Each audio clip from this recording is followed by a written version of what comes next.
কিছু over the counter medicines যেমন ধরুন প্যারাসিটামল, কাফ সিরাপ, অ্যান্টাসিড এগুলো কম বেশি আমাদের সকলের বাড়িতেই থাকে। তাই অসুখ তাড়াতাড়ি সারানোর জন্য অনেক সময় আমরা ভাবি যে একটু বেশি ডোজ দিলেই বা ক্ষতি কি। তবে এই ভাবনা কিন্তু সত্যিই বিপদ ডেকে আনতে পারে। অ্যান্টাসিড বেশি নিলে কিন্তু মিনারেল ইমব্যালেন্স হতে পারে শরীরে, আর এর থেকে হতে পারে কিডনির অসুখ। তো একটি ওষুধের সেফ লিমিট ডিসাইড করেন কে জানেন? ফার্মা সায়েন্টিস্টরা, এবং সেটা ঠিক করেন বহু পরীক্ষা নিরীক্ষা এবং বহুদিন গবেষণা করার পর। তাই মনে রাখবেন, অবশ্যই ওষুধ খাওয়ার আগে ওষুধের লেবেলটি পড়ুন, তার ডোজটি সঠিকভাবে নিন এবং অবশ্যই ডক্টর অথবা ফার্মাসিস্টের পরামর্শ নিন। মনে রাখবেন, ওষুধ জীবন বাঁচায়, আর এটা নির্ভর করে শুধুমাত্র ওষুধের মাত্রা অথবা ডোজের উপর।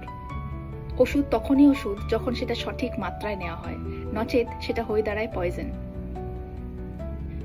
ফার্মা রিলেটেড আরও এরকম গুরুত্বপূর্ণ ফ্যাক্টস জানার জন্য অবশ্যই চোখ রাখতে হবে বঙ্কাবেল ইন আমেরিকার পেজটিতে। আমাদের চ্যানেলটিকে সাবস্ক্রাইব করুন। ভালো থাকবেন, সুস্থ থাকবেন। ধন্যবাদ।